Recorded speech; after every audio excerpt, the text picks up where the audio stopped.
serve as the program coordinator for the 10-day training program and faculty development program titled Step-by-Step Guide to Writing a Good Research Paper. Today marks the fourth day of our journey where we delve into the captivating theme of application of Excel for data analysis.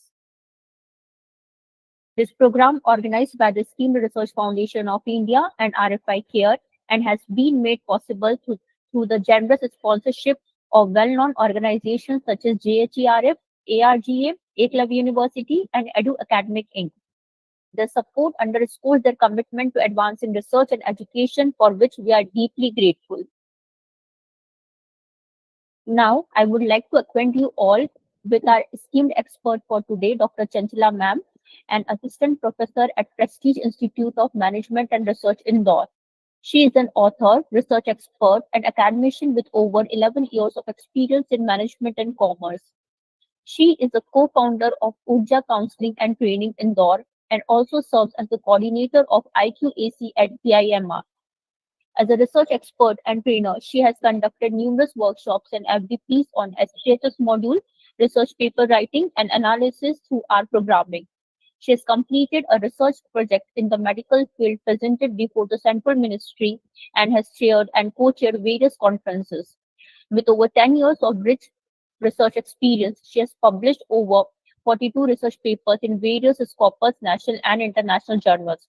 She has presented research papers in more than 20 conferences and received 5 Best Paper Awards at JIMS Delhi, Pacific University Udaipur, and 3 at Prestige Indore. Under her guidance, 4 research scholars are pursuing their PhD degrees, and she has supervised over 500 students in their major and minor research projects. So now, without further delay, I would like to request Dr. Chanchila ma'am to please start. Over to you, ma'am.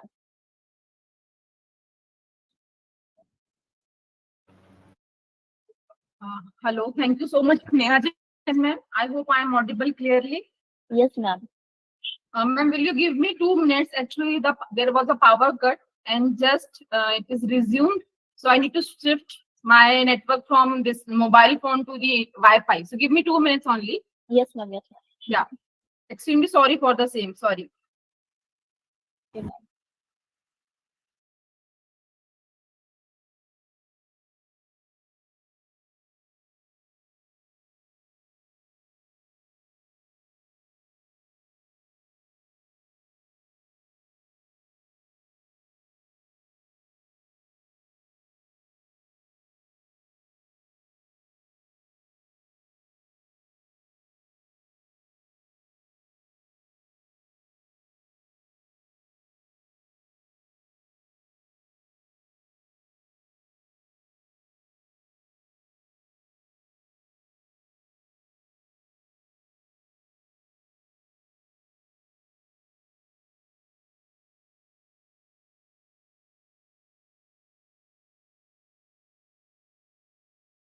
Meanwhile, I request Yogra sir. Sir, I shared one Excel sheet with you. Will you please share the same with the participants? Yeah.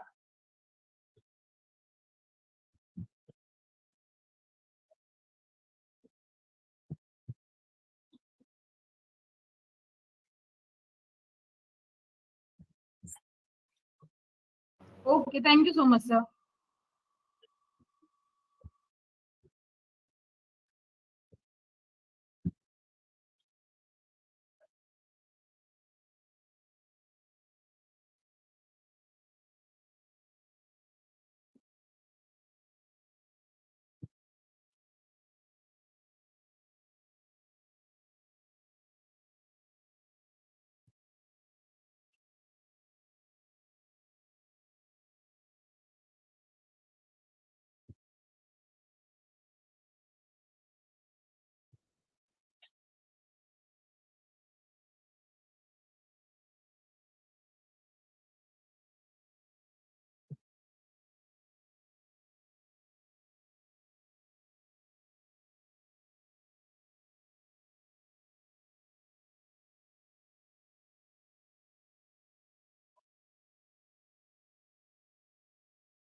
I hope I'm audible.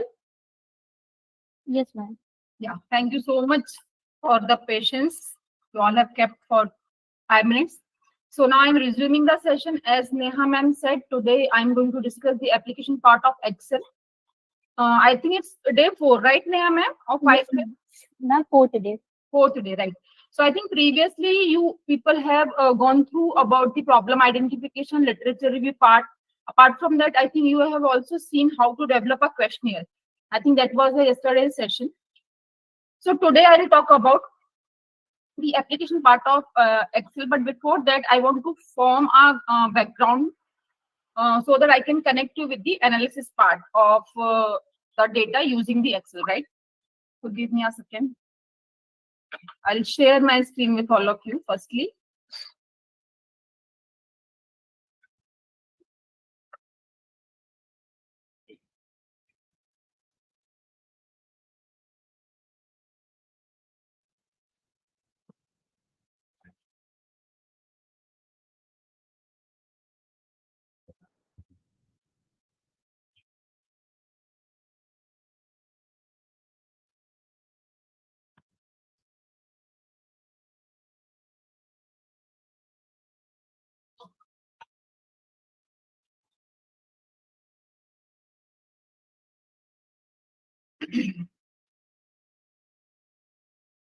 Okay, I think I have shared my screen. Can anyone confirm me whether it is visible or not? I'm showing you a Word document presently.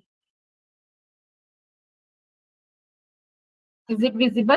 Anyone, will you please say, is it visible or not? It's visible, ma'am.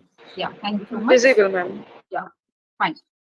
So, as I said, you people are knowing now about the questionnaire development. You people have seen these things, so you are knowing this thing that how to collect the data, how to build, or how to create a questionnaire. Sometimes we can take a scale also, which is already available related to our construct. Construct meaning is the variable which we cannot directly measure, that we can use or that we can measure using a particular questionnaire or scale, which is already developed by the previous researchers. Or maybe we can develop our own scale or questionnaire to measure that particular thing, right?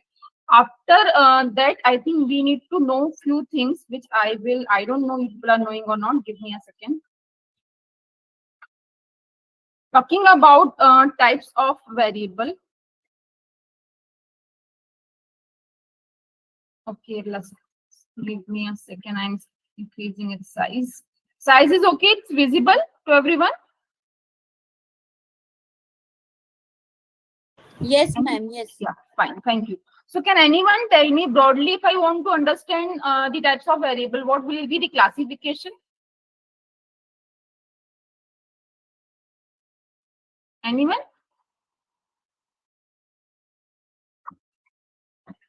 Yes. Any answers? Ma'am, depend. A dependent variable and independent variable. Subramaniam sir said dependent and independent variable. Okay, very good. Broadly, I can say I can keep it as dependent and independent, right? Or sometimes the classification says the qualitative and quantitative variables also, right? So depending, if I talk about dependent and independent, in that case also we can see qualitative and quantitative variable according to the need of the test. Because if I talk about various types of parametric or non-parametric tests, these tests are having the different requirements of the variables. If I say, suppose t-test, so t-test will be having the requirement of dependent and independent variable, and the nature of the variables will be depending upon on the nature of the qualitative and the quantitative thing, right? If a variable is usually quantitative variable means we are taking it as a dependent variable, and qualitative variable is generally treated as an independent variable, right? So these are generally, I can say, the concepts about the statistical tests. You need to know this thing. Most of the time, dependent variable will be continuous in nature, numeric in nature, and independent variable will be in categorical nature or maybe qualitative in nature, right? So here when sir is said that we can generally or broadly classify variable into the dependent and independent variable. So firstly, I can say variable is what? It is just an entity, right? Which can accept any value. Or sometimes you can also say variable is a characteristics, right? So which can accept any value is known as variable, which varies. Again, I can say a simple definition, which varies is known as variable. Classification can be dependent and independent. So dependent variable means generally it is represented by y, right? And independent variable generally we represent by the x. If I say dependent variable means the value of the dependent variable will always be depending on the values of the independent variable. That means its value we can derive using the values of the independent variable. When I talk about independent variable is a variable which can take any value, and according to its value, the value of y, that is dependent variable, will change, right? So that way we can see these are the one classification of the variable, independent and dependent. Qualitative and quantitative. So maybe if I can talk about the measurement scales, right? So generally if I say measurement scales, so we know in the field of management or in the field of social sciences, there are variables which we cannot directly measure, right? If I say I want to measure the perception of people, suppose towards the present taxation scheme or something like that. So I can say perception is a variable which I cannot take it as a quantitative variable. It's a qualitative variable. And there is no particular apparatus or machinery or instrument available using that I can measure that particular variable. So for the purpose, we are having certain scales developed in statistics named as measurement scales, right? Can anyone of you tell me what are the various types of measurement scales? Can you name them? Anyone? Ma'am, nominal, ordinal, interval, and ratio. Smith, ma'am. Hi, ma'am. Hi, how are you? I'm fine. I don't want to miss any time, ma'am. Taking class from you. Oh my God. Thank you so much. It's a compliment for me. Thank you so much, ma'am. Thank you. Okay. Very correct. Ashmit ma'am said very correctly. Generally, we can say there are 4 kinds of scale named as nominal, ordinal, interval, and the ratio scales. These are the 4 scales using that we can easily measure a variable which we cannot directly measure, right? If I say nominal variable or nominal scale variables are the variables which we are using for the identification purpose or for the categorization purpose. These variables these particular scales we are using to categorize a particular variable.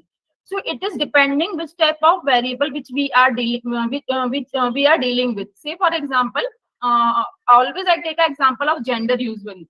If I say gender, we can say the capacity of gender variable is only we can divide the respondents on the basis of gender or their gender, that is male and female, or maybe there can be a third gender also, right? So that way there can be only possibility in the gender variable that I can divide the respondent or people on the basis of their gender. So I can categorize people that these set of people are male, these set of people are male, people are females, or maybe of the third gender, right? So that way you need to understand that a particular variable is having what type of capacity. Similarly, if I say I want to measure suppose age variable, and I'm saying that age variable is a nominal scale variable. So usually age variable is not a nominal scale variable, but depending how I'm measuring that variable. Suppose I am asking the age of the people in 3 categories. Maybe I'm asking you whether you are a young person, whether you are a middle-aged person, or whether you are a old person. So that way you can say these 3 things are not saying anything. These are only categorizing the people, right? That these particular or these set of people are young, these set of people are maybe middle-aged, and these set of people are the old people. So it is totally depending upon us that in which way we are measuring a particular variable. Similarly, if I talk about the height, so height is again, it's a kind of ratio scale variable. But if I'm saying I'm measuring a height in terms of this, these are the tall people, middle, maybe the medium heighted people, or maybe the short heighted people. So in that case, again, this height variable will become your nominal scale variable. So totally it is depending upon the researcher, that how the researcher is measuring a particular variable, right? So that way, this is we who will decide that what will be the type of our variable and on which scale we will measure that particular variable. So this was about the nominal scale. Talking about the second scale, that is the ordinal scale. So if I say ordinal scale, always when we talk about these measurement scales, every scale, as we are proceeding from nominal to ratio, every scale is having the quality or the feature of its previous scale. So if I say now ordinal scale can classify a variable, that is categorize a variable, and apart from that there can be the order also, right? If I say gender, so I am very much clear. If I say gender, that means these people are male, these people are female, but there is no order I can set in these two particular categories. But if I am saying young people, maybe middle aged people and the old people, so there can be a order on the basis of age, right? I can say young people will be the of age group of maybe 30 to 35, 35 to 50, maybe I can keep them in a age group of middle age, or then above that I can call them maybe old people, something like that. So there can be order I can set, right? Similarly, in terms of height also I can say. So depending which variable we, again I'm repeating, which variable we are dealing with, you need to understand that variable, and then you can keep that variable in this on this particular scale. So ordinal scale will having the characteristics of categorization, and along with that you can order the categories, right? So I'm writing here, you can categorize a variable here, and also ordering of categories is possible here, right? So this is our ordinal scale. Moving ahead, talking about the interval scale. Interval scale, I step ahead. It will have the qualities of its previous scales. That is, you can categorize a variable here. You can order the categories of a variable here. And apart from that, its own characteristics is that you can say whatever categories you are taking, there will be a equal distance in all the categories, right? So that way it will be knowing as the interval scale. The best example to understand the interval scale is the temperature.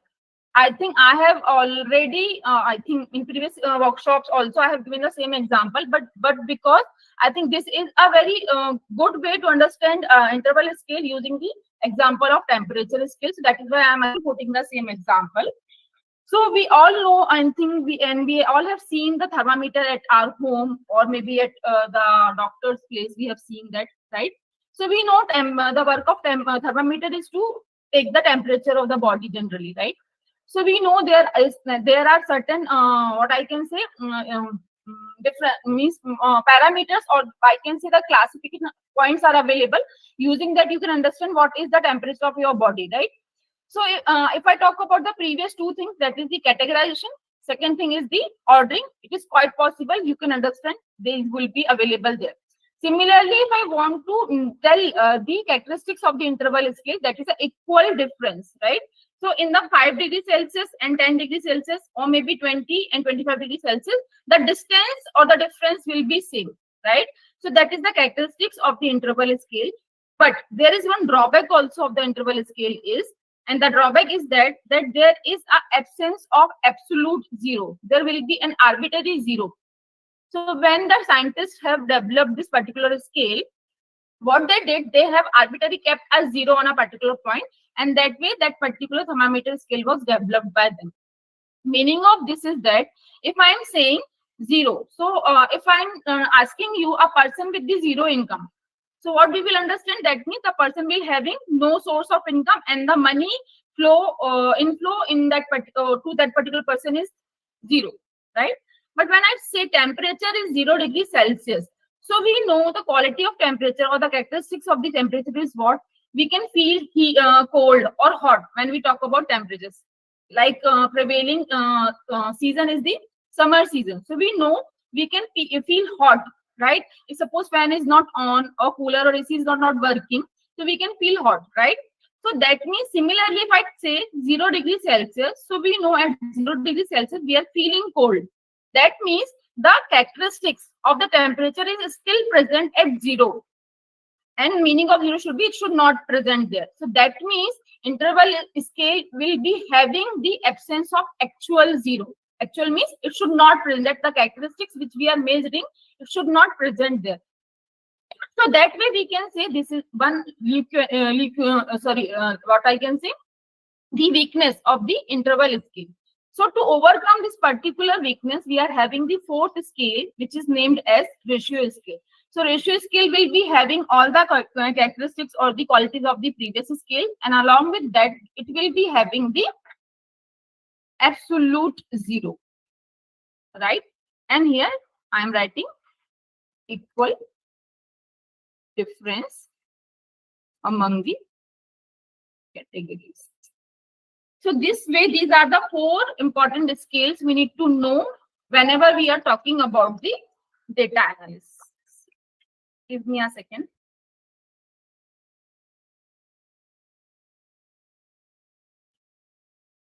मैं workshop में बाद में लगा रही हूँ.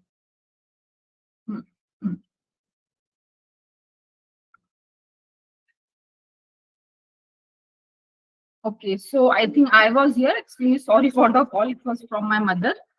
Yeah.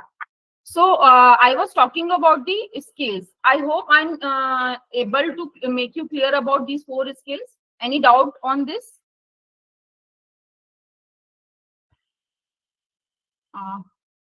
Can we keep it an interactive session?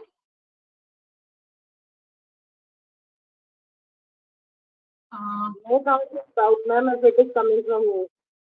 Sorry? No chance of doubt if it is coming from you, ma'am. Okay. Thank you so much. It's a blind trust, I think. Thank you so much, ma'am. Moving ahead, talking about further, I think we have seen the types of variable. We have seen the measurement scales. Now we are talking about further types of tests, right? So types of tests, generally in statistics, there are parametric and Ma'am, yes, ma'am. Chanchala ma'am, Hanji, you are not audible. I'm not audible. Just a minute. Is it with you or with everyone? Am I audible or not? You are audible. Audible, ma'am. You are audible. Okay. Audible, So, and ma'am. I can move ahead, right? Yes, ma'am. Yeah. Yes, Fine. yes. Thank you. Yeah. Talking about types of tests, maybe I don't know which ma'am said I'm not audible. Ma'am, please check your network. Maybe it is because of your network. Yes, ma'am. Yes, ma'am. Yeah. It's Talking me. okay, fine. So talking about types of tests, generally we can classify statistical tests into the 2 categories, parametric and the non-parametric tests, right? When I talk about parametric tests, the working of parametric tests is what? We can draw inferences about population parameter. Population parameters means mean, standard deviation, proportion.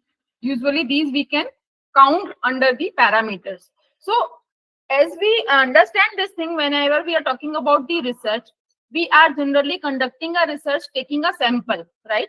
It is quite difficult for us generally to enumerate the entire population. It is quite difficult in many of the cases. In some cases where the population size is small, in that case, maybe we can go to each and every unit of the population and then we can collect the data. But many a time it happens when we were collecting the data, we need to collect the data from the small set of people which are representing that particular population. So using that particular data, we are trying to draw some inferences, and those inferences we are drawing for the population parameters. Means we want to see this thing whether the sample is truly representing the population or not. Because whatever we will conclude using the sample, that will be the we want to applicable for the population also, right? So that way parametric tests will help you out to draw the inferences about the population parameters. So if you people are knowing some of the tests which we can keep in this category, I think I will welcome you. I welcome you to please say or speak on the names of the parametric test. If you can, anyone. Ma'am, T test, Z test, F test, ANOVA. Very good. Very good. T, Z, ANOVA. Usually these three, generally we can say these are generally treated as a parametric test, right? So if I say T test, maybe you people are knowing the formula also. The formula says X bar minus mu divided by standard deviation divided by square root of n, right? This is the formula generally we are using. So you can see in the numerator part of this particular formula says X bar minus mu, where X bar is the sample mean and mu is the population mean. We are comparing the sample mean with the population mean. So here we are interested to see whether the sample mean is similar to the population mean or not. So that way we want to see the significance, whether there is a significant difference in the sample mean and population mean. So this way we are ascertaining whether this sample is representing the population or not. So this is the context or the what I can say concept of the parametric test, right? Similarly, we can talk on the formula of these two, but I think using the Excel, we do not need to understand the formula. So I'm moving ahead, talking about the next category of the test, which is termed as non-parametric tests. So non-parametrics are little bit different from the parametric test. Usually when we talk about the parametric test here, generally we are taking DV. DV means dependent variable. Generally this should be continuous in nature, or maybe you can say it should be numeric. That means it should be based on interval or ratio scale, right? So this is the concept of the parametric test. Talking about the non-parametric test, when we are dealing with the non-parametric test, here generally we are talking about the categorical variable. So here your variable should be categorical in nature, and also here we are not bothering about the normal distribution of the data, right? Because we are dealing with the categorical variables, means which here when we talk about categorical variables, here we will be having the category. So there is no point talking about the normal distribution of those things, right? Where when we talk about the continuous variable, say for example height, weight, perception, attitude, is I'm talking about such kind of variables. So where here we want to see whether these variables are normally distributed or not. But here in the case of non-parametric test, we are not bothering about that. So when we are dealing with the categorical variable, there is no point of chance, or there is no point to talking about the normal distribution of the data. But here in case of parametric test, you need to test or you need to check whether your variable is normally distributed or not, right? Now, further talking about if you are means usually I have seen so many research papers, and currently I am editing the journal of PIMR also here. So I have seen one thing. Usually people are sending research papers in our journal or maybe in other journals if I am referring the papers. So usually people what people generally does, what generally people do, they are not reporting the normality of the data, and directly they are applying the parametric test. So there is one more concern behind that. Maybe you people have heard about the concept of the central limit theorem. This particular theorem says when we are increasing the sample size, generally data is behaving or tending towards to the normality, right? So when the sample size is sufficient enough, maybe 100, more than 100, in that case, generally people are not bothering about the checking of the normality or normal distribution characteristics of the data. So that way, maybe this can be one of the reasons. That is why people are not reporting the normal distribution of the data, whether your data is normally distributed or not, right? So again, I say it is totally the discretion of the researcher. Totally, it will be your call whether you are doing this or not. But being a facilitator here, I am telling you these things, right? So moving ahead, talking about the next thing. So when I talk about non-parametric tests, in this category, there are various types of tests we can keep. Anyone is willing to tell me the name? Chi-square test. Yes, it's chi-square. Very good. Anyone else? Sign test. Sign rank, okay. Contingency table, chi-square test. Sorry, ma'am, not getting. Chi-square test based on contingency table. Chi-square, you are saying? Yeah, based on contingency table. Yeah, there are two types of chi-square. One is fitting is good, another Goodness one of is fit and contingency. independence of attributes. Yeah. Correct. Then Kruskal-Wallis, Mann-Whitney-U test, Wilcoxon test, sign rank test, Spearman rank correlation. So these Rank are the correlation test. sorry. Rank test. Rank test is there, right? Sign rank test is there. Spearman rank correlation is there. So these are the some of the tests which we can keep under the non-parametric test category, right? Now, moving ahead, talking about, I think now we are all set to talk about the test using the Excel. So I think I have shared a sheet with all of you. I hope you people are having that sheet and you people are ready to work on that sheet along with me, right? I hope you people will do along with me, yes or no? Yes? Yes, ma'am. Very good. Thank you. So it is good if you are performing along with me. I am expecting, because it's if you are doing hands-on along with me, you will get more insights of the data analysis using Excel, right? So give me a second. I'm sharing my Excel sheet with all of you.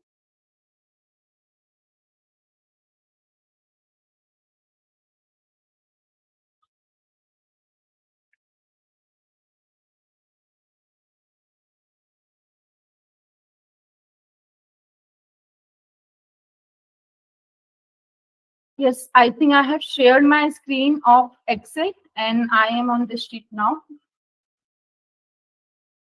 Everyone is with me on the same sheet? Yes, sir. May I know how many of you are performing along with me? Okay, some of, okay, Monica ma'am is raising hand. Okay, Yes, ma'am. three people are raising hand. Very good. 4, 5, 6. Great. It's good to see if many of you are performing, because it is our only motivation which we can draw using or mentoring or maybe facilitating through these online sessions, right? So thank you so much if you people are performing along with me. Give me a second. Yes. So I'm talking about the very first sheet. I think if I say Excel, you all are aware about this particular software. You all are knowing what is the look of Excel. Excel is a great type of software where you can store your data.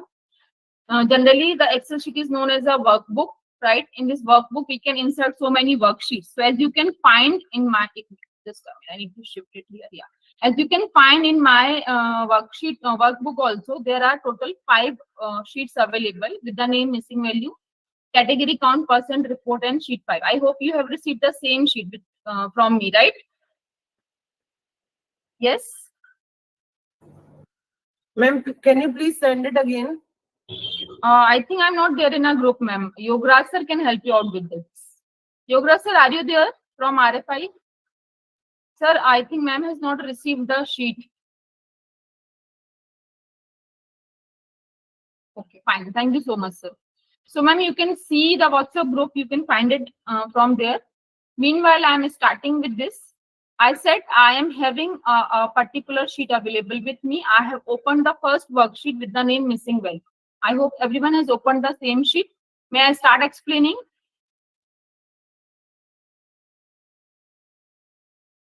Please give me a nod. I think if your people are giving me thumbs up or something, I am unable to see. Once we are sharing something through the Google Meet, we cannot see the screen behind the whatever screen we have shared. So I cannot see if you are giving me a thumbs up or something. So you need to switch on your mobile, speakers. You need to speak whether I can start or not. Yes, ma'am. Yes, ma'am. Yes, ma'am. Thank you Yes, so much, ma'am. everyone. Thank you. So starting with this particular thing, you can see here we are having 6 products listed and we have collected the data of the 12 respondents, right? So you need to see firstly, When we talk about Excel, whether it is a Excel or whether it is a SPSS, right? You can see this thing here. You can see this thing. When we talk about the data which we have collected from the respondents, I think in these days we are generally collecting the data using the Google Forms, right? And from the Google Forms, we can extract the data in the Excel sheet form, right? We can download the data in the Excel sheet, right? And when we are downloading the data in the Excel sheet, we will be having the data in this particular form. So these rows, if I talk about the rows in the Excel sheet, these rows are what? These are the respondents, right?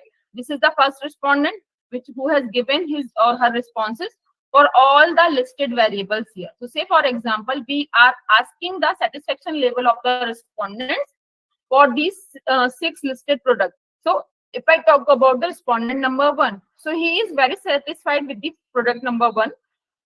From second product, he is satisfied. From the third product, very satisfied. No response for product 4. And from the product 5, he is drawing the very high, or he is very satisfied from the product 5. Talking about the product 6, is the person is satisfied only. So that means the first thing comes in our mind, that means all the 6 products were used by all the listed participants here. If he or she has not used a particular product, so maybe he or she has not restored or not responded to that particular category of the product, right? So that way you can see this particular table here. Talking about when we are talking about the Google form, usually we are giving certain statements in the form of Likert scale. Likert scale can be the 5.7 point, up to us which type of Likert scale we want to use, and that way you can list down your categories or your options for that particular statement, and person can give you the response. So generally the Likert scale is in the form of very satisfied, satisfied, neutral, dissatisfied, and very dissatisfied, or strongly agree, neutral, disagree, and strongly disagree. Such kind of categories or the options we are giving for a particular question or statement, right? So that way we have received these particular responses using a particular Google form, and I have downloaded all the responses here. Now moving ahead and talking about, you can see this is a very simple table given to us, and in the row number 15, 16, and 17, we need to count. Maybe you people have got the filled values there. So I expect you to select the values and please delete them. And we will perform everything here. Right? I hope you people have made it blank. May I start? Yes, ma'am. Yes, Yeah. ma'am. Fine. Yes, Thank you, ma'am. Thank you for the confirmation. Now you can see, if I talk about this product number 1, right? You can see here I have given you in the row number 15, I have written non-blank. I want to calculate how many of these cells are non-blank. That means how many of the cells are filled here. I want to calculate the missing values here, because it is quite obvious, many a time it happens, we can get a particular question unanswered from the respondent. But in the Google form, there is a facility available. We can make it mandatory, and people can need to give their responses. Maybe they are going with the neutral, whatever. They have to register their answer for a particular question, right? But when we are talking about the data collection through the manual processes, means if we are distributing the hardbound questionnaire among the respondents, and that way it is quite possible that particular person is not liable, or it is not, you cannot make them mandatory or compulsory to give answers for each and every question. If the person does not want to reveal his or her response for a particular question, he or she may omit that particular question, right? So that way you can see, suppose this is that kind of data we are having available with us, right? I want to find, because here total 12 respondents data we are having, but in actual researches the sample size may be very long also, right? So I have taken deliberately, I have taken a small set of data so that we can connect easily here and can understand the problem, right? So now to calculate non-blank cells, you need to put a equal sign. Firstly, as I need to tell you this thing, I think people, all of you are aware about this thing, but still being a facilitator, I'm telling you this thing. If I want to execute any of the function or formula in Excel, I need to put a equal sign. I need to write the syntax of that entire formula or the function, and then I can hit a enter button from the keyboard to get the answer, right? So the basic requirement, you need to put a equal sign. That I did. I have kept here a equal sign. Now I'm typing here COU. So you can see here the beauty of the Excel. Once you are writing COU, whatever functions are starting from this particular keyword, all will be shown to you, right? So here I'm interested to count how many of the cells are non-blank, right? I need to select here count A. There are two functions available with the name count. You can see count and count A. There is a difference in count and count A. Count can work with the numeric data. But if you are having numeric data, or maybe you are having the character data, or maybe you are having the date data, in that case, you need to use count A. Count A means count all, right? So I'm selecting count A here. I hope everyone has done this. May I proceed? Yes, ma'am. Yeah. Yes. Now, yeah. Now you can give the range of your data like this. So this range, entire data range I have given, and I have closed the bracket. Done. May I press enter?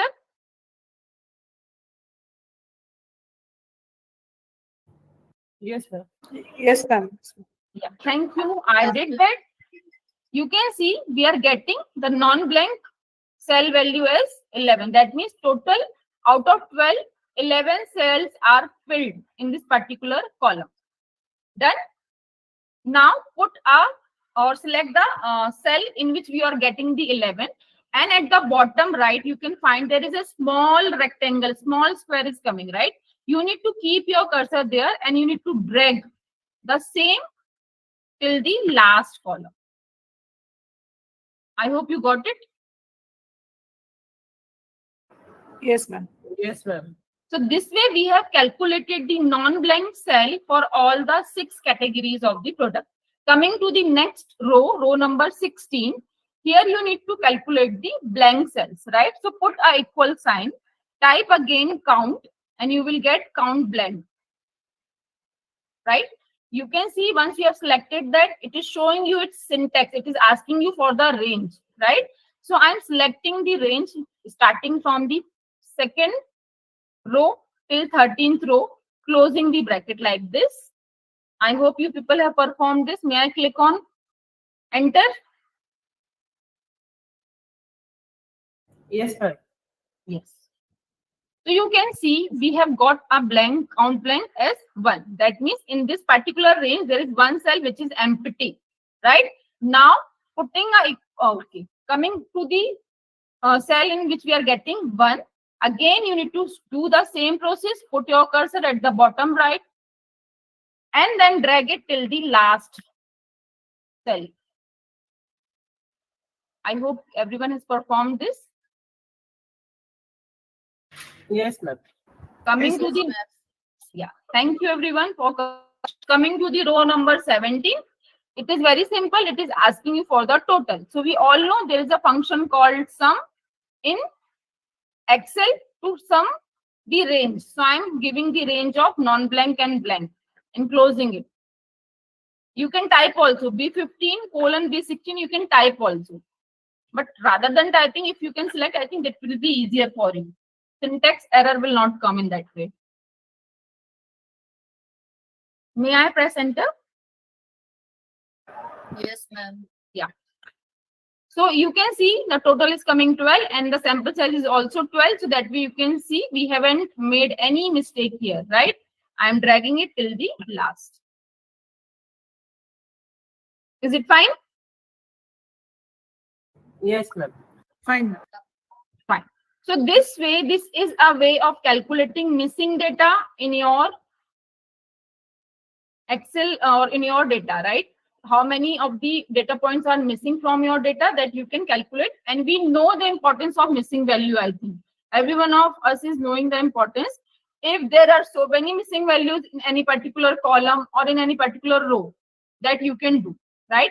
Similarly, if you want to calculate missing value according to the row. So can anyone tell me what I need to do here if I want to calculate missing value for the row number 2? What I need to do here? Anyone? Ma'am, you have to write equals to count blank bracket. Range should be from C2 to G2. Yes. Okay. C2 to, I mean B2 to G2. Very good. Bracket close and enter. Enter.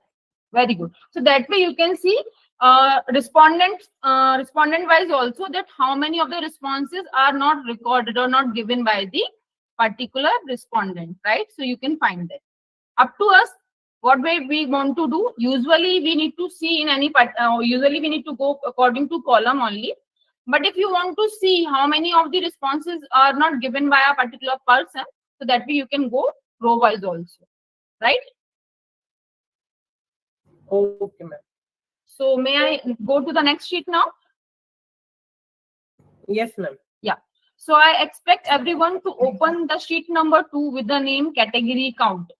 I think this I have made blank for everyone now, right? It will be the same like mine, right? May I start?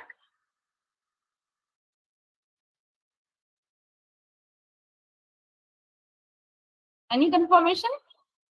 Yes, ma'am. Okay. Yes, ma'am.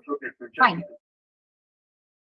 Here you can see here the requirement is that here we want to calculate for the product number 1. How many of the people are very unsatisfied, neutral, satisfied, and very satisfied? This is what I want to calculate. I want to count here.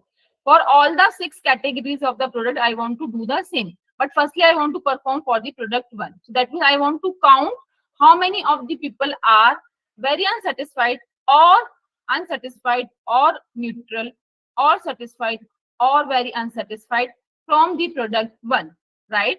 So here what you need to do, you can put a equal sign. I hope I can start. Everyone is ready, right?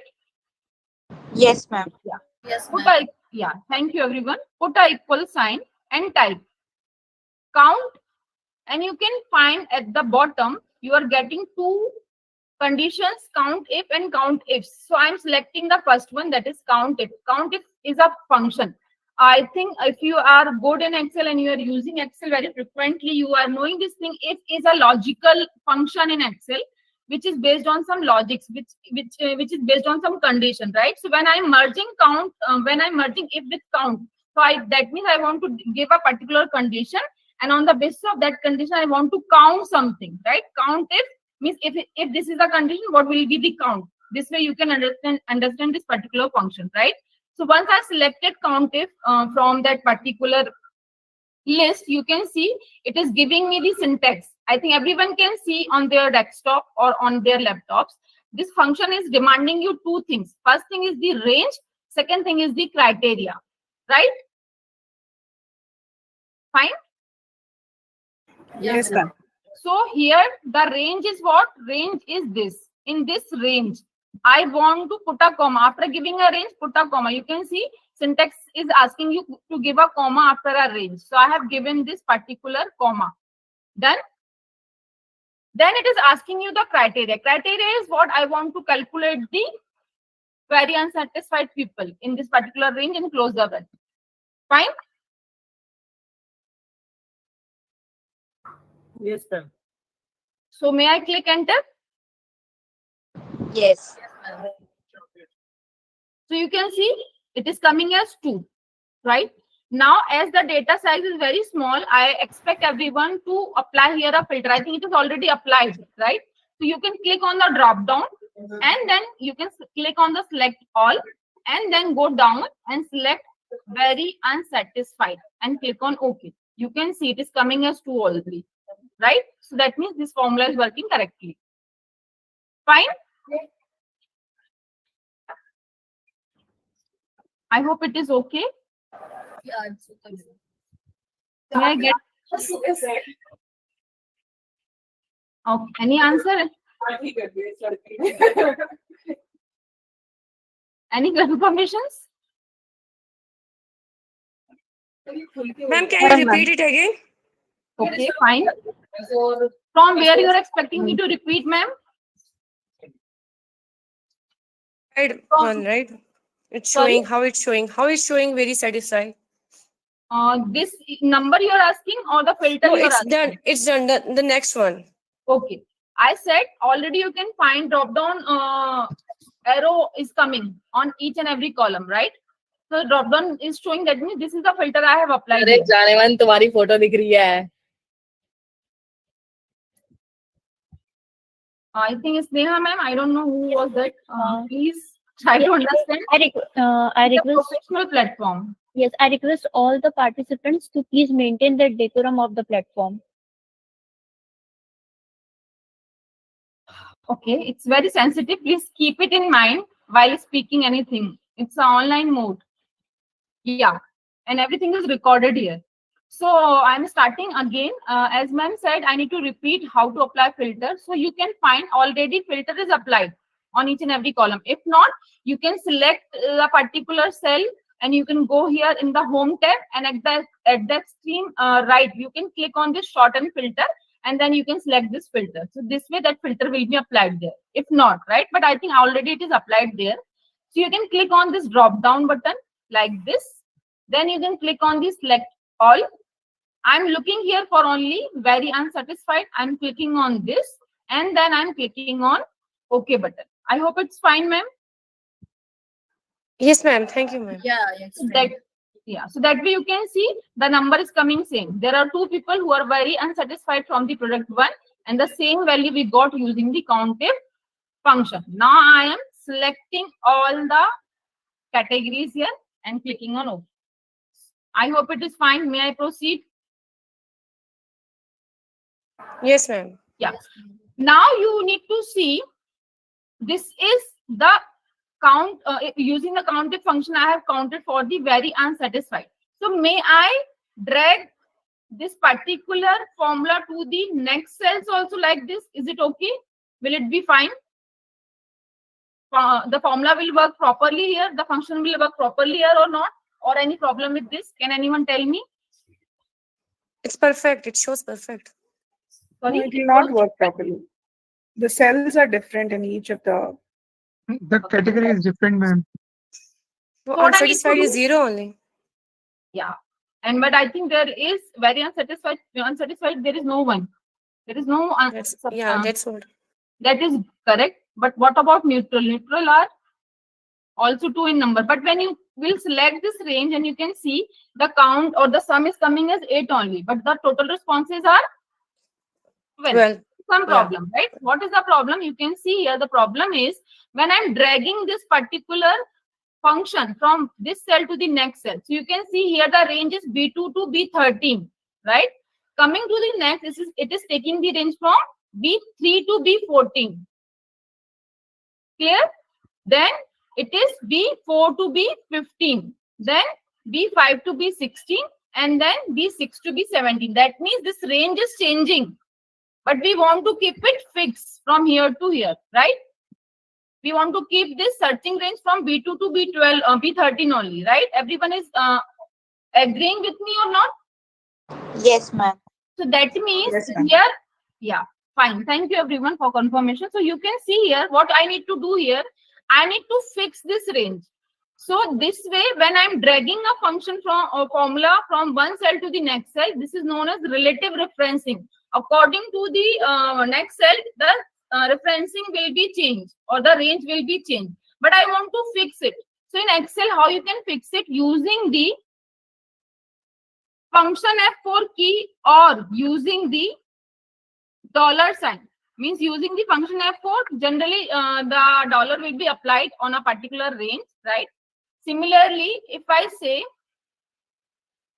okay, similarly, maybe it depending upon everyone's laptop, usually F4 will also work. So you need to check whether F4 is using or applying that $sign or function F4. So up to, I don't know which type of laptop you people are using. So you need to see, you need to do this type of thing. You need to check whether function F4 is working or only F4 is working. So that exercise you need to do. You can check, or otherwise you can manually apply the $. using a shift key, and I think above 4, the key where you can find 4 is written, above that you can find a dollar sign. So shift and 4 you can press to put a dollar. I hope you have done this. Yes, Pressing enter. Now I am dragging and checking whether any changes are coming or not. Done?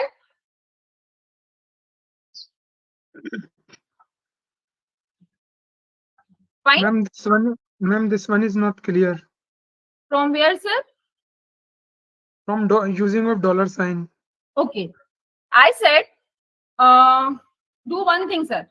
Delete the entire formula, right? Like Yeah. this.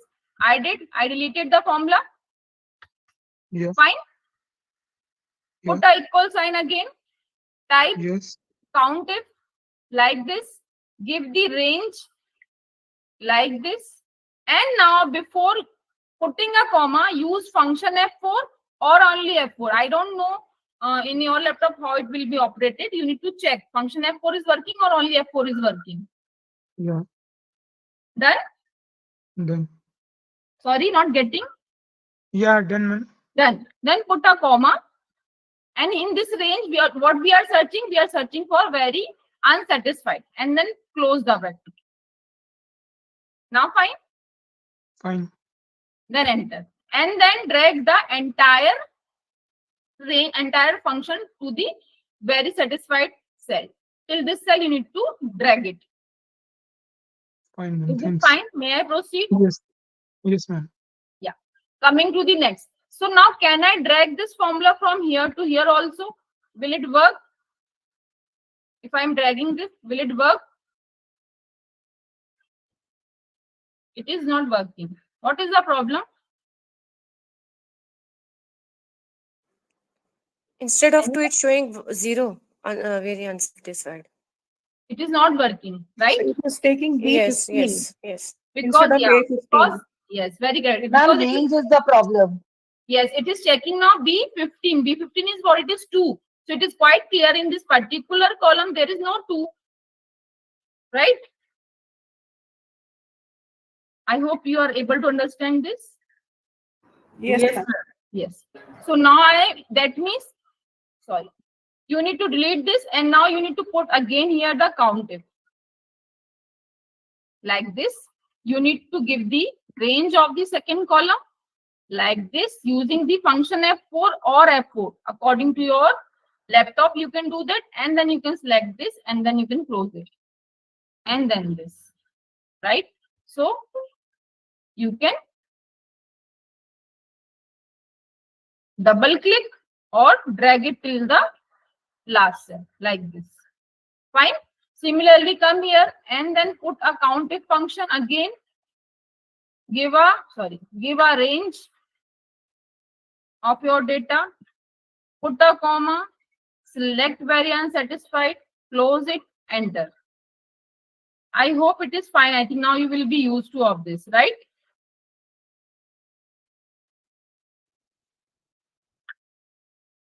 I hope you people are performing. I do not need to say anything now. No, ma'am. Yeah, fine. Thank you, ma'am.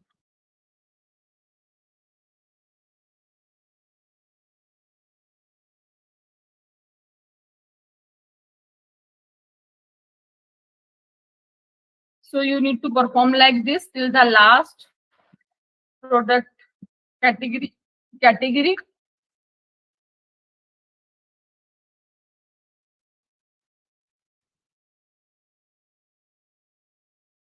Coming to the last now, I am applying for this also. I hope you will also be working with the same pace or maybe the better pace than mine.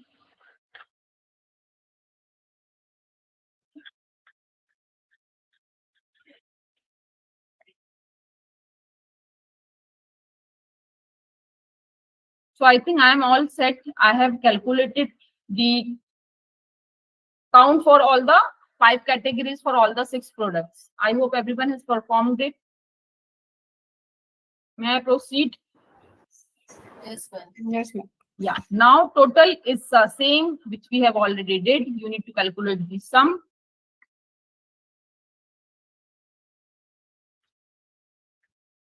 And then you can drag it like this. Done?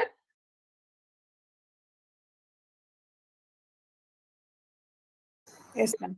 As one blank cell is available in the first row category, so you can see it is not 12, it is 11, right? What about the third? I think everyone is getting the same. I think I'm not getting correctly this.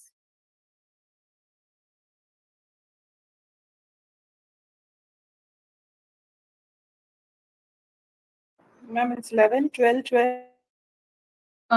It is 11, 12, 12, right? 12, 11, 12. This is wrongly coming in my this Yeah, text, right? yeah. What mistake I made? Counting. Ma'am, dollar. I got it. I haven't fixed it.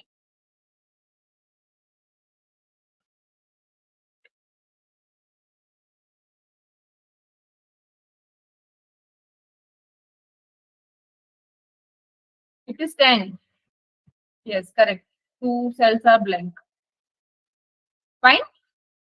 Similarly, here I have made some mistake. The mistake is similar. I forgot to fix it. You can see, I think this way you can find your errors also. What mistakes you have made, you can find that. Fine. Here, again, same thing, same mistake I made. In hurry, I forgot to put a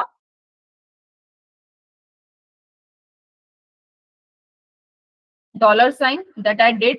And you can see now I'm getting the values correctly. Here also I made the same mistake. Extremely sorry. I am letting you people know and I am making a mistake. Sorry. So I did that. I made changes and I think now I'm getting the correct values. Is it fine? Everyone is getting the same? Yes. Fine. Coming to the next sheet. I think sheet 2 we have used for getting the count for each and every categories for all the 6 products. Coming to the third sheet with the name percent. Here you can see, firstly you can see all the values are listed here, which we have done or which we have used here in the previous sheet number 2. So what I did, I have copied all the values and pasted here in this particular sheet. So you can see this thing, right? Fine. May I move ahead with the next thing here? We need to calculate now percentages. So may I Yes. start? Yes. So what you need to do, I think percent calculation is very easy thing, right? So put a equal sign. For the one very unsatisfied category, I have kept here a equal sign to the adjacent cell, selecting the count for the very unsatisfied, right? Dividing this by the total. I think this is the way of calculating percent, right? So may I enter? Multiplied by 100 will No, ma'am. I have said this on a percentage only. So once you will click on this, you will get percent. It is already set on this particular number form. It is percent here. Okay. So you do not need to do that. Now, may I drag this to the last cell? Will it be fine? No. What is the error? Ma'am, the count will be different for You satisfied. need to fix your denominator using the function F4, right? This was the error I made. I think now we are getting correctly. Because once you are dragging your formula from here to here, so this is the B20. So it will be next for the next cell, it will be B21 and there is no value written. So you are getting an error of divisor, right?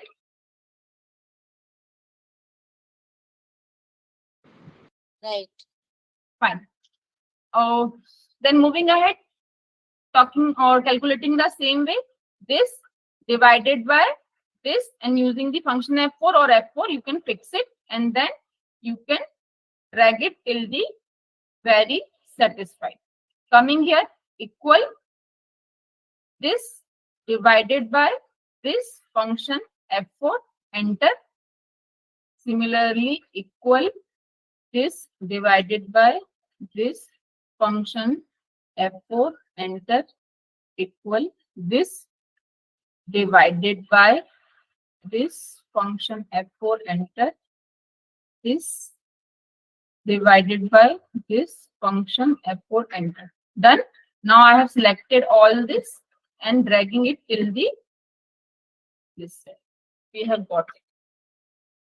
I think I got it. Then you need to apply only the sum function to get the whether the sum is coming as total 100% or not. So I have given this range, closing it, and then dragging this till this. So I think my calculation is correct. I need to. I think you need to see whether you people are getting the same or not.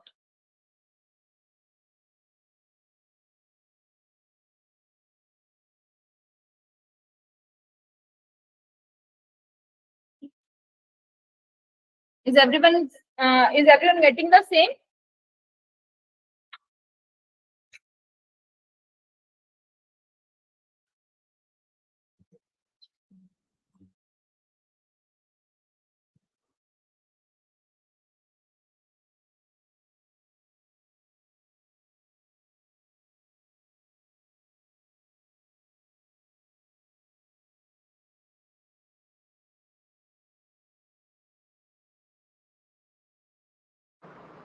Yes, ma'am, my was same.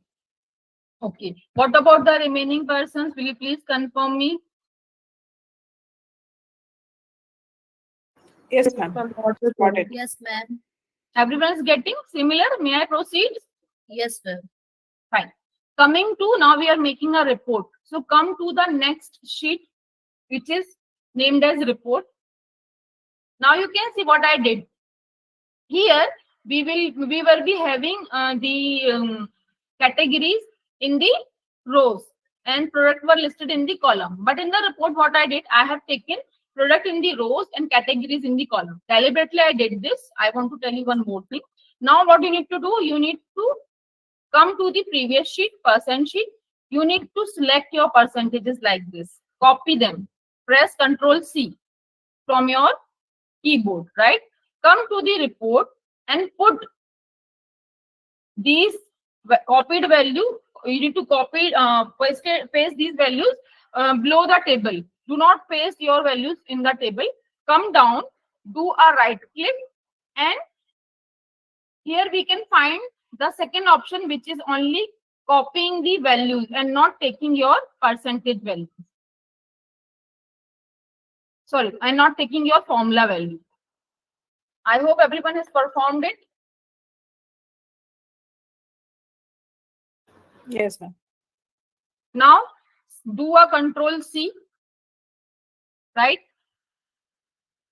Put your cursor or select the cell B2 like mine. Do a right click and then use the fourth option of the transpose. Click on this and then click here on the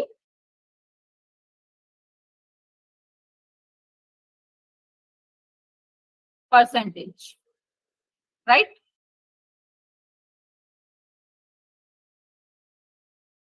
I hope it is fine. Now you can cross check. If I talk about product 1, very unsatisfied, percent is 18. So come to the previous, see, very unsatisfied for the product 1 is 18%. Randomly you can check for other also. Suppose talking about product 4 and talking about the satisfied, percent is 45. So product 4, satisfied percent. Product 4 means this one, right? And the very satisfied percent is 45. Fine. That means it is correctly pasted in this particular sheet. Now you can delete this.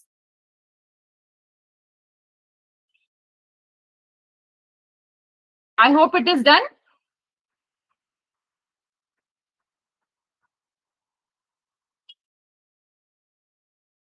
Any doubt? May I proceed with the sheet 5? Done, ma'am. So friends, this way we have made a small report of a particular data which was available to us, and that way this particular report person analysis was done by us using various functions and various facilities available in the Excel.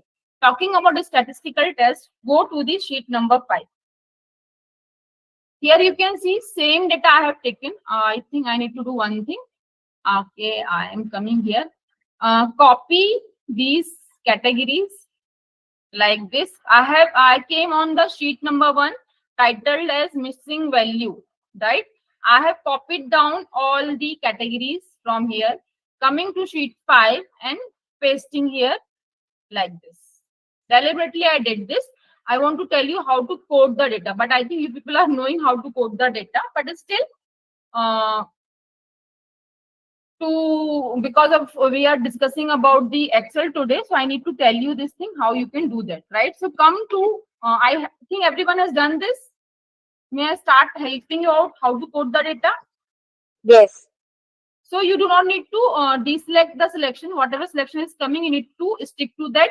The way you can see my data is selected, right? Now press Ctrl H from your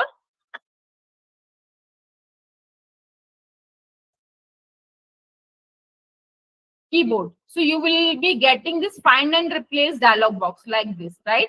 Now in the find what, type very satisfied. Done. You need to spell out very means you have to be very cautious while writing these spellings. You need to see whatever the spellings are written there, same spellings you need to write in the find what, right? And then Excel is not case sensitive, whether it is uppercase or lowercase, it will not impact. So whatever case you want to write, you can use to write that, right? So I have written very satisfied. I need to replace this category by 5. So in the replace with, I have typed 5. Then you need to hit replace all button. So may I click on this replace all? Yes. Done. So you can see 17 replacements were made by Excel for us. You can click on OK. Now moving to the next, I am writing here very dissatisfied. And I'm replacing this by 1. So it is fine. May I? Yes.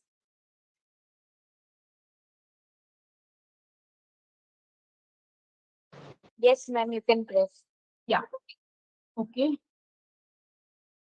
Okay. Sorry, it is very unsatisfied. Very unsatisfied. Yeah, sorry. I made a mistake. It's very unsatisfied. So you need to replace this by this. You can click on replace all. So we have got a message. 11 replacements were made. Now I'm replacing unsatisfied with 2. So after that, you need to press on replace all. So may I click on?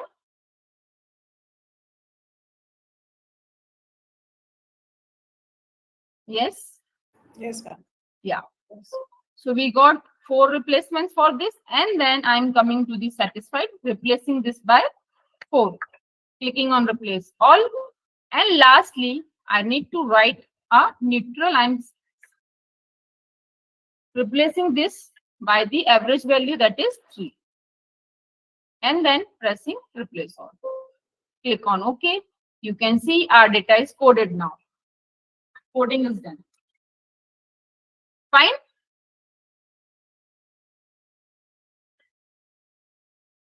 Yes. Fine. So now I'm moving ahead and talking about descriptive statistics using Excel. So for that, I have added one more column here with the name income. So for income variable, I'll calculate the descriptive statistics. Descriptive statistics is what? It is telling you the summary of the data. Using that summary, you can understand the nature of your data, right? So generally, we are using the measures of central tendency, measures of dispersion, and measures of distribution to understand the nature of your variable. When I talk about measures of central tendency, you all know here we can calculate mean, median, and mode, as income is a kind of ratio variable. So the most appropriate here will be the mean. So you need to calculate the mean. So I'm writing here mean. In the measures of dispersion, I will calculate the standard deviation, or if you want, you can calculate variance also. And in the measures of distribution, you need to calculate skewness and the kurtosis of your income variable. Now, putting here equal sign, you need to type average. So mean we can calculate using an average function. Here it is requiring you to give for whatever numbers you want to calculate the average. So I'm selecting the whole range of the income, closing it and pressing the enter. So may I?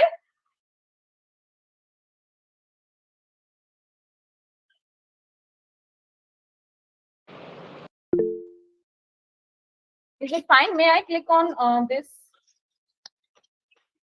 And may I click on enter button? Yes, ma'am. Okay. So we have got our average of income as 27,833.3. For standard deviation, you need to type STDEV.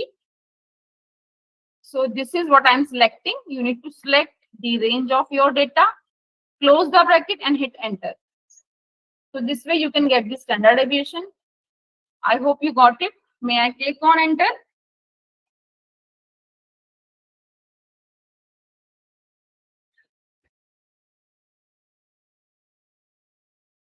Done.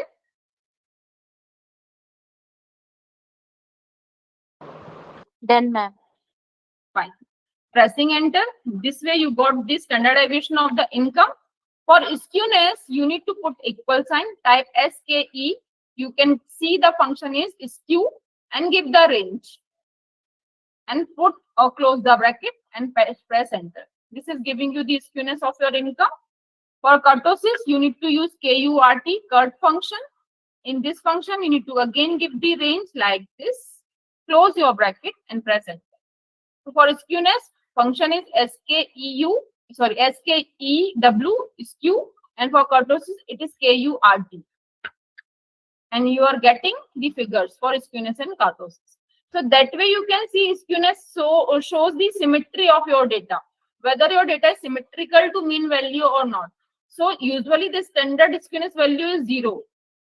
This value is very close to 0. You can see it is minus 0.13, right? So somewhere you can say your data is approximately normally distributed. Similarly, talking about the kurtosis, usually kurtosis should also should be the 3. The standard value for the kurtosis is 3, right? But it is minus 1.9. That means your data is negatively kurtotic. So negative kurtotic meaning is it's a platykurtic data, right? So this is the one way of getting the descriptive statistics of your data. Other way is that you need to use the data analysis toolpack in the Excel. I think I'm having this. I don't know how many of you are having. If not, I'm guiding you how to add this data analysis toolpack in your Excel. For that, you need to go to the file menu. I think everyone is ready. May I guide you to add how to use data analysis toolpack? Yes. May I start explaining you? Yes. Okay. So you need to go to the file menu like mine. You can find options will be available there. You can click on that. Then you can go to the add-ins. Under this analysis toolpack, you can find at the bottom there is a box with the name manage. And here you need to click on the go button. I hope everyone has found it. May I click on go? Any answers? Please say. Come again one more time. Okay. Go to the file tab or file menu. Select the options. Select the add-ins. And then click on go. You would be able to see analysis toolpack is available there. You need to check this box. In my it is already checked because you can find under the data tab I'm getting data analysis. So it is already checked in my Excel. So you need to check this and you need to click on OK. I'm not clicking on OK because it is already added in mine. So I'm not clicking. I'm closing the box. I hope, can anyone tell me how many of you have got this? Got it, ma'am. Okay, fine. Got it, ma'am. Okay, very good. So may I start explaining now how to use it? Yes. Yes. So where you will find it, you need to go to the data tab. At the extreme right, you can find data analysis. You need to click on this data analysis. Once you will click on this, you will be getting a box containing so many statistical tests in this, right? So by default, you can find descriptive statistics is selected there. So you need to select this. You need to press on OK button. Once you are pressing on OK, a box will come like this. Here it is asking you to give the range. So you need to give the range of your data. You can see I am selecting my data, including the income heading, like this. Right? From I1 to I13, I selected the data. Is it okay? Okay.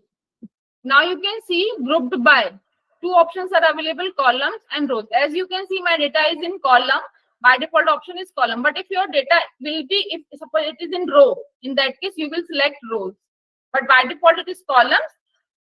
And constantly your data is also in columns. So you will go with the columns only. But if your data will be in row, you can go with the rows, right? Now next checkbox is labels in the first row. So you can see I have selected my data including this heading. So I am selecting this checkbox that labels in the first row. That means this is the heading. I'm telling to Excel that this is a heading of my data, right? Now in the output options, there are three ways of getting the output. The first one is the output range. Means if you want to generate the output in the same sheet, you can go with the first option. If you want to generate your output in the next worksheet, you can go with the new worksheet. But if you want to get your output in the new workbook, you can go with the third option. I'm going with the very first one. You need to, after selecting the first option, you need to come in the box, right? And then you need to give a blank cell reference there. So I have selected this O2 cell. I want to generate my output here in this cell. And then you can click on the summary statistics. Only that you need to click. You can take a pic of this if you want.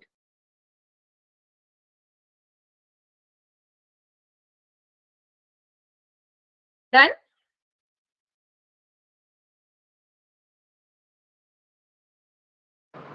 Taken, ma'am. Let's click on OK. Sorry. Done, ma'am. Screenshot taken, ma'am. Sorry. Screenshot taken. Okay. Okay. Thank you so much. Clicking on OK to get the output, you need to click on OK. Once you will click on OK, you can see whatever we have performed by applying various functions, you are getting in a click only. Mean value of your income you are getting.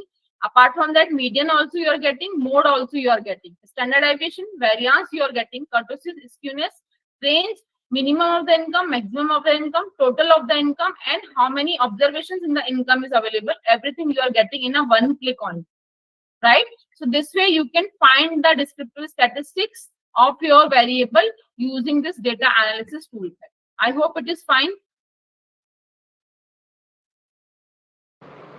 Fine, Yes. may I proceed? Fine, ma'am. Right. So I think time is not permitting me to take so many things. So I'll only explain you one hypothesis here, although the hypothesis session is after the SPSS, right? But still, as we are using Excel, I need to tell you this, how you can use the data analysis toolpath to check your hypothesis. So here I'll make a very simple hypothesis using the gender and the income. I'm writing my hypothesis here. My hypothesis is there is no significant difference in the mean income of male and female employees. This is my null hypothesis. I want to compare the mean income of male and female employees, right? So I made there is no significant difference in the mean income of male and female employees. I think hypothesis is quite clear. You can find we are having the two variables. One is income, which is a kind of numeric variable, and second is the gender with the two categories. So if you are knowing the basics of statistical tests. So here the most appropriate one is the t-test. The basic requirement of the t-test is you need to have one dependent variable on continuous scale, and you need to have one IV with two categories, right? So here we are having the income for this, and here we are having the gender for this. And in gender, you can see there are two categories or two groups, male group and female group. So this is the basic requirement of the t-test. So this is fulfilling using this data. But I think if you are using some other software like SPSS or maybe R or Python, something other software you people are using, so you can see or you can find having this kind of data, you can directly perform t-test, independent sample t-test. But when we talk about Excel, the data format will be different there, right? So what you need to do, you can come to the gender, go to the home tab, and here you can click on this filter and apply the filter here. Now click on first category, suppose female, and click on OK. You need to copy down these income like this. Then suppose I'm pasting these here and I'm writing these are the females income, right? Coming to the, again this, deselecting the female, selecting the male, clicking on OK. Now copying down the incomes of the male and typing here it is the male category, right? Now making my data as it is like the same. Now you can see the bifurcation. This is the data of male and female. So this way your data should be classified to perform t-test. Means you need to write the categories. Under the categories, whatever is the numeric variable you are having, you are having that you can list down. For the second category, whatever is the numeric variables available, you can list down. Now you are all set to perform t-test using the Excel. I hope it is fine. May I proceed? Yeah, ma'am. Yeah. Click on the data tab. Find the data analysis toolpack. Now go down to get the t-test. So here you can find there is a t-test available in two categories. Assuming equal variances, assuming unequal variances. If you are not having the idea of the variance, you can go for the unequal variances. So click on this and press on OK. Now it is asking you to give the range of first variable. So you can select your first variable. I have selected the first variable, that is the male income, right? Going to the next, select the second column of the female income. In both the cases, I have selected the data including these labels, right? In the hypothesized mean difference, you do not need to pass anything. You can click on the labels. Why I did this? Because I selected my data including these labels of male and female. So I have checked this particular box. If you are selecting only observations, in that case, do not check this particular box.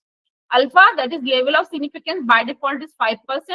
If you want to make changes in that, you can use your keyboard and you can make changes according to your requirement, right?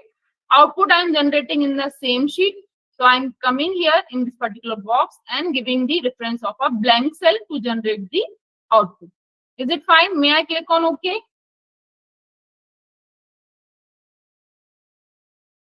Yes, ma'am. I think voices are not coming properly now. What happened? If people are not performing, Yes, ma'am. it's a little bit fast or something. May I click on OK? Yes, ma'am. Okay, fine. So now in one click, you can get the output of the t-test for unequal variances. So here I'm reading the output for you and interpreting the same. You can see for the mean, for the male, the mean income is 27,667. For the female, the income is 28,000. This is the mean income. These are the variances of the income for male and female. Total observations for male, you can find we are having total 6 observations or 6 income or 6 respondents we are having as a male, 6 females we are having, right? Hypothesized mean, we haven't passed anything, so that is why it is coming as 0. Degrees of freedom is coming as 10.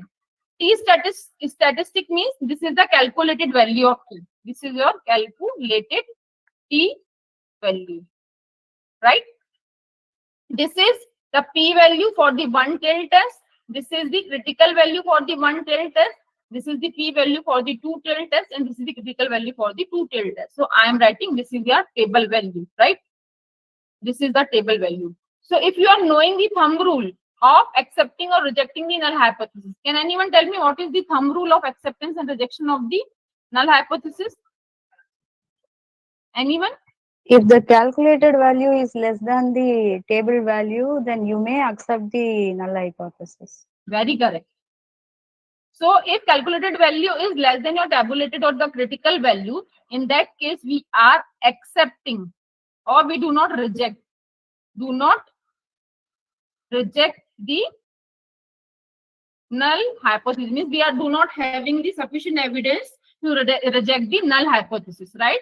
And vice versa, if calculated value is greater than tabulated value, so you will not be able to accept your null hypothesis, right?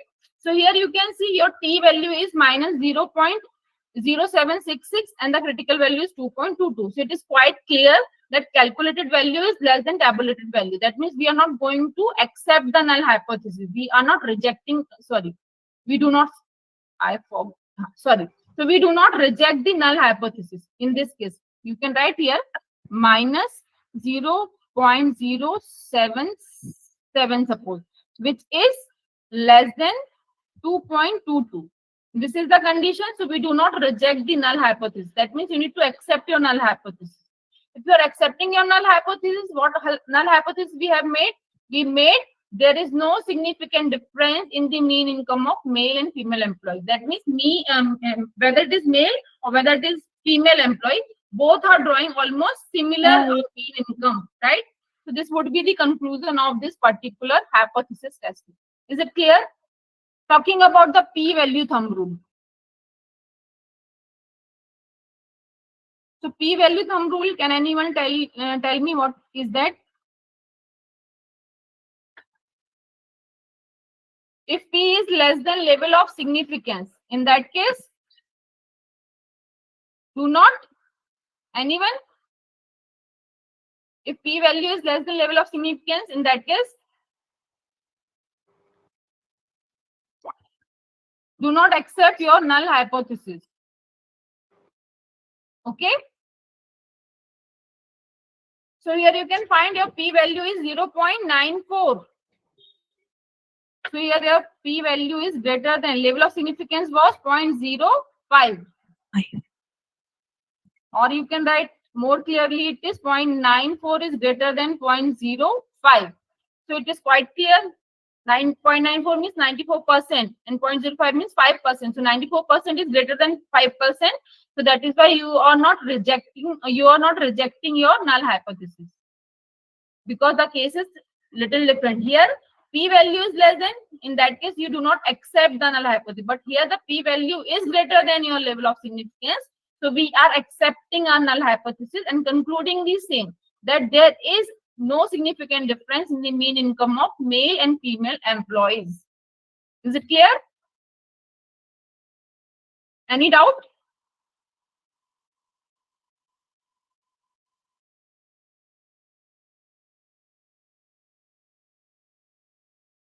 Any doubt?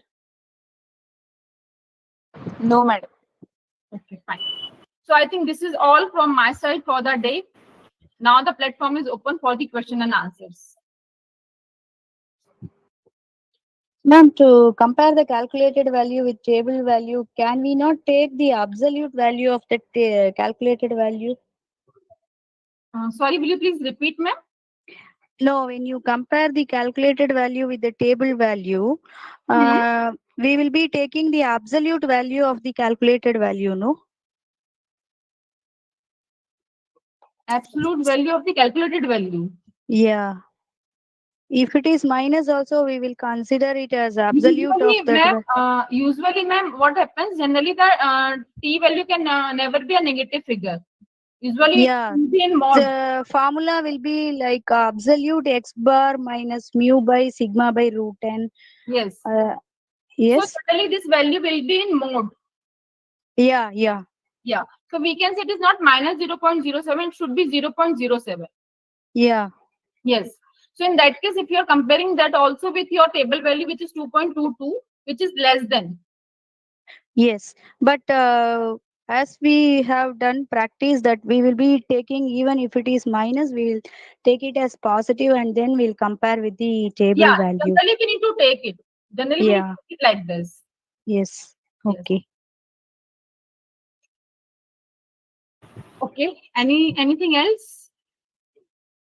Yes, participants, if you have any queries, please go Ma'am, ahead. what about the power of the test, ma'am? Power of test also you can do that, ma'am. Up to us. If you want, you can do that. Okay. There are various things available. If I talk about key test or ANOVA, so there are available tests. These are various tests are available. Using that, you can check the power of your test. I think in Excel there is some problem because in Excel you need to do so many manual things. Yeah. We talk about other softwares in that you can easily perform that. Hmm. Thank you, ma'am. Thank you so much, ma'am. So anything? Any other participant?